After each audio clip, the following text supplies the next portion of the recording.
नमस्कार, आप देख रहे हैं RED न्यूज़। कोरोना संक्रमण की देश में दूसरी लहर के बीच ऑक्सीजन की किल्लत बड़ी चुनौती बनकर उभरी है। हालांकि इससे जुड़े संकेत करीब 1 साल पहले ही मिल गए थे। अफसरों ने इसके बाद नवंबर में भी इसे लेकर आगाह किया था। खबरों के मुताबिक साल 2020 में लॉकडाउन के एक हफ्ते बाद सेंटर फॉर प्लानिंग द्वारा गठित अफसरों के 11 में से एक समूह ने इसे लेकर अलर्ट भी किया था। यह एम्पावर्ड ग्रुप 6 था, जिसे प्राइवेट सेक्टर, NGO और अंतर्राष्ट्रीय संगठनों के साथ सहयोग करने के लिए लगाया गया था। 1 अप्रैल 2020 को दूसरी बैठक के दौरान ग्रुप ने ऑक्सीजन की कमी को लेकर चिंता जताई थी। मीटिंग के मिनट्स में कहा गया था कि आने वाले दिनों में भारत को ऑक्सीजन सप्लाई में किल्लत का सामना करना पड़ सकता है। इससे निपटने के लिए CII इंडियन गैस एसोसिएशन के साथ सहयोग करेगा और ऑक्सीजन सप्लाई की किल्लत को कम करेगा।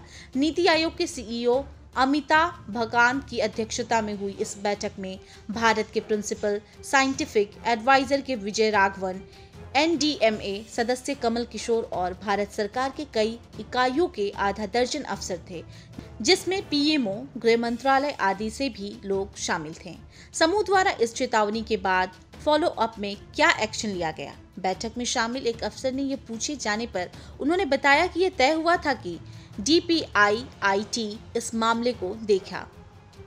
रिकॉर्ड बताता है कि बैठक के 4 दिन बाद 9 सदस्यीय समिति बनाई गई थी ताकि कोरोना महामारी के मद्देनजर मेडिकल ऑक्सीजन पर्याप्त मात्रा में मुहैया कराई जा सके। इस कमेटी के अध्यक्ष DPIIT सचिव गुरु प्रसाद महापात्रा थे। EG 6 के अलावा स्वास्थ्य पर संसदीय स्थायी समिति ने भी मेडिकल ऑक्सीजन की उपलब्धता का मामला उठाया था।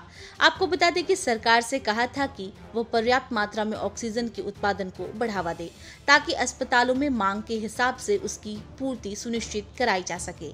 लेकिन बराबर मिली चेतावनियों के बाद भी केंद्र सरकार कोरोना की आई दूसरी लहर को लेकर तैयार रहने में नाकाम हुई। एक शीर्ष सरकारी रिसर्च की माने तो देश आत्मतुष्टि की कीमत अदा कर रहा है। नाम न बताने की शर्त पर उसने आगे बताया, यह बेहद निराशाजनक और दुखद है कि जो कुछ हो रहा है उसे एकाएक रोका नहीं जा सकता है। एक और बड़ी लहर दस्तक दे सकती है, पर इस चेतावनी के बाद भी और तैयारी नहीं की गई। ऑक्सीजन की कमी की भयावता और केंद्र सरकार की नाकामी को आप इससे समक्ष देख सकते हैं। अकेले एक दिन में दिल्ली के गंगाराम अस्पताल में ऑक्सीजन की कमी से 25 लोगों की मौत हो गई है।